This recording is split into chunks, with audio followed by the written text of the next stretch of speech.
नमस्कार। आज हम इतिहास के एक बहुत ही अहम मोड़ पर बात करने वाले हैं। एक ऐसी संधि जिसने बहुत कुछ बदला। 1971 की भारत सोवियत शांति मैत्री और सहयोग संधि। नंदन उन्नी कृष्णन का एक लेख है 1971 दिल्ली और मॉस्को का संगम, और कुछ और रिसर्च भी हैं जिनके आधार पर हम इसे थोड़ा गहराई से समझेंगे। अक्सर हम इसे सीधे सीधे बांग्लादेश की आज़ादी से जोड़कर देखते हैं, लेकिन क्या कहानी बस इतनी ही है या इसके पीछे कुछ और भी था? चलिए आज इसी पर बात करते हैं। हाँ, बिल्कुल। ये संधि अ, वाकई भारत की विदेश नीति के लिए 20वीं सदी में एक बहुत बड़ा कदम थी। एक मील का पत्थर कह सकते हैं। इसने न सिर्फ दक्षिण एशिया की पूरी राजनीति बदल दी, बल्कि भारत को इस क्षेत्र में एक मजबूत शक्ति के तौर पर स्थापित भी किया। और जैसा आपने कहा, इसे सिर्फ 1971 के पूर्वी पाकिस्तान संकट से जोड़ना वो कहानी को बहुत छोटा कर देता है। मतलब वो पूरी तस्वीर नहीं है। श्रीनाथ राघवन और जयराम रमेश जैसे विद्वानों ने जो काम किया है, उससे ये साफ होता है कि इसकी जड़ें काफी पहले से थी, काफी गहरी थी। अच्छा, तो फिर असली वजह क्या थी? मतलब अगर बांग्लादेश संकट नहीं, तो फिर ये विचार आया कहाँ से? कहाँ से शुरू हुई ये कहानी? असल ट्रिगर शायद आपको हैरानी हो, चीन था। चीन? जी हाँ, चीन। सोवियत संघ ने इस संधि का प्रस्ताव भारत को पहली बार मार्च 1969 में दिया था। 1969 में? हाँ, ठीक उस वक्त जब उनका चीन के साथ उस्सूरी नदी पर एक बड़ा सीमा संघर्ष हुआ था। वो कोई छोटी मोटी झड़प नहीं थी, काफी गंभीर मामला था। तो मॉस्को को चीन की बढ़ती ताकत की चिंता थी और वो उसे बैलेंस करना चाहते थे। और मजे की बात यह है कि संधि का ड्राफ्ट वो सितंबर-अक्टूबर 1970 तक लगभग तैयार हो गया था। 1970 के आखिर तक? मतलब पूर्वी पाकिस्तान में संकट शुरू होने से भी पहले? जी हाँ, उससे करीब 6 महीने पहले। और भारत के लिए भी जाहिर है 1962 के बाद चीन एक लगातार बनी रहने वाली चिंता तो था ही। समझ गई। तो चीन का फैक्टर दोनों के लिए कॉमन ग्राउंड था। लेकिन अगर ड्राफ्ट 1970 में तैयार था, तो साइन अगस्त 1971 में क्यों हुए? इतनी देर क्यों लगी? क्या भारत की तरफ से कुछ हिचकिचाहट की? हाँ, बिल्कुल थी। उस वक्त की प्रधानमंत्री इंदिरा गांधी वो एकदम से आगे नहीं बढ़ना चाहती थी। कई वजहें थीं। एक तो देश के अंदर ही विरोध था। जैसे जनसंघ जैसी पार्टियां थीं, वो भारत की गुटनिरपेक्षता की नीति को लेकर सवाल उठा रही थी।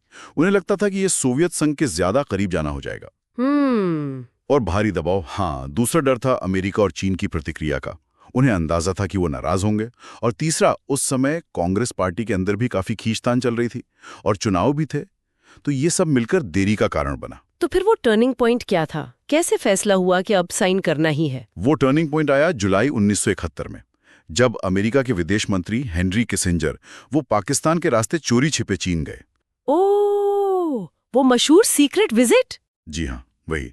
और उसके बाद उन्होंने जो भारतीय राजदूत एल.के. झा को संकेत दिए, वो दिल्ली के लिए खतरे की घंटी की तरह थे। क्या कहा था उन्होंने? किसिंजर ने साफ कर दिया कि अगर भविष्य में भारत पाकिस्तान युद्ध होता है और चीन पाकिस्तान की मदद के लिए आगे आता है, तो अमेरिका भारत की मदद नहीं करेगा, वो तटस्थ रहेगा। ओहो, मतलब भारत को लगा कि वो अकेला पड़ सकता है, खासकर अगर चीन और पाकिस्तान साथ आ गए और अमेरिका ने आंखें मूंद ली। बिल्कुल।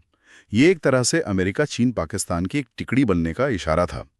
भारत के लिए बहुत खतरनाक स्थिति हो सकती थी। इसी खतरे ने इंदिरा गांधी को मजबूर किया।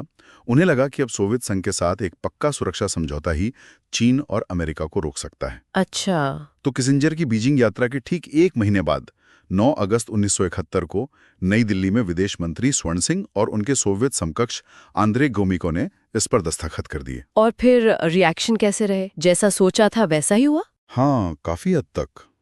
भारत के अंदर तो जैसा डर था, ज्यादातर पार्टियों ने आलोचना की। सिर्फ सीपीआई को छोड़कर, जो स्वाभाविक रूप से सोवियत संघ के पक्ष में थी, अटल बिहारी वाजपेयी जी ने तो इसे भारतीय पीठ में सोवियत छुरा तक कह दिया था। उनका मानना था कि इससे भारत की गुटनिरपेक्ष वाली छवि खराब हुई है। और पश्चिम में? पश्चिमी देशों, खासकर अमेरिका ने भी चिंता जताई। उन्हें लगा कि भारत अब पूरी तरह से सोवियत खेमे में चला गया है। लेकिन संधि का जो सबसे बड़ा और फौरी असर हुआ, वो ये था कि इसने दिसंबर 1971 की जंग के दौरान चीन और अमेरिका को सीधा दखल देने से रोक दिया। एक तरह से मनोवैज्ञानिक दबाव बनाया। तो इसने बांग्लादेश के बनने में एक अहम अप्रत्यक्ष भूमिका निभाई। जी हाँ, बाहरी शक्तियों को दूर रखकर। तो ये तो हुई उस वक्त की बात, संधि एक तरह से जरूरत बन गई थी। लेकिन अब अब तो 50 साल से ज्यादा हो गए हैं। दुनिया कितनी बदल गई है। सोवियत संघ नहीं रहा, रूस वो सुपर पावर नहीं है, चीन आज ग्लोबल पावर है, भारत अमेरिका करीब आ गए हैं और रूस चीन करीब जा रहे हैं। तो ऐसे में आज इस संधि की 1971 की संधि की क्या अहमियत रह जाती है? देखिए, हालत तो बहुत बदल गए हैं, ये सच है। हाँ। लेकिन जियोपॉलिटिक्स के कुछ फंडामेंटल नहीं बदलते हैं। हाँ। आज भी भारत के सामने चीन का आक्रामक रवैया एक बड़ी चुनौती है। हाँ। है ना? और इसी वजह से भारत अमेरिका और क्वाड जैसे ग्रुप्स के करीब जा रहा है। सही। दूसरी तरफ रूस पर पश्चिमी देशों, खासकर अमेरिका का दबाव है। हाँ। तो वो चीन के और करीब जा रहा है। हाँ। अब ये जो समीकरण है, ये भारत और रूस के पारंपरिक रिश्तों में जाहिर है एक तनाव पैदा करता है। हाँ, वो तो है। लेकिन यहाँ एक बहुत जरूरी बात है समझने वाली, वो है स्ट्रेटेजिक ऑटोनॉमी, यानी अपनी विदेश नीति और सुरक्षा के फैसले बिना किसी भारी दबाव के खुद लेने की आजादी। न तो भारत आज किसी का जूनियर पार्टनर बनना चाहता है, ना ही रूस। दोनों देश अपनी स्वतंत्र आवाज, अपनी पहचान बनाए रखना चाहते हैं। तो आप कह रहे हैं कि भले ही दुनिया बदल गई हो, लेकिन अपनी आजादी बनाए रखने की ये इच्छा, ये आज भी कॉमन है? हाँ, बिल्कुल। 1971 का सबक आज भी यही है। वो जो साझा हित थे, जिन्होंने तब दिल्ली और मॉस्को को करीब लाया था, उनका रूप आज भले ही बदल गया हो, लेकिन अपनी स्वतंत्रता को बचाए रखने की इच्छा वो आज भी दोनों में है। हो सकता है दोनों देशों में कुछ लोग हों, कुछ आवाजें हों जो रिश्तों में दूरी चाहें, लेकिन शायद जो फैसले लेते हैं उन स्तरों पर समीकरण कुछ और हैं। तो आगे का रास्ता क्या दिखता है? तो अगर भारत और रूस दोनों को इस बदलती दुनिया में अपनी अहमियत बनाए रखनी है, तो उन्हें आपसी मतभेदों को थोड़ा पीछे रखकर जो साझा हित हैं उन पर फोकस करना होगा। और सिर्फ एक दूसरे के साथ ही नहीं, बल्कि बाकी जो मध्यम शक्तियां हैं उनके साथ भी स्वतंत्र रूप से मजबूत रिश्ते बनाने होंगे।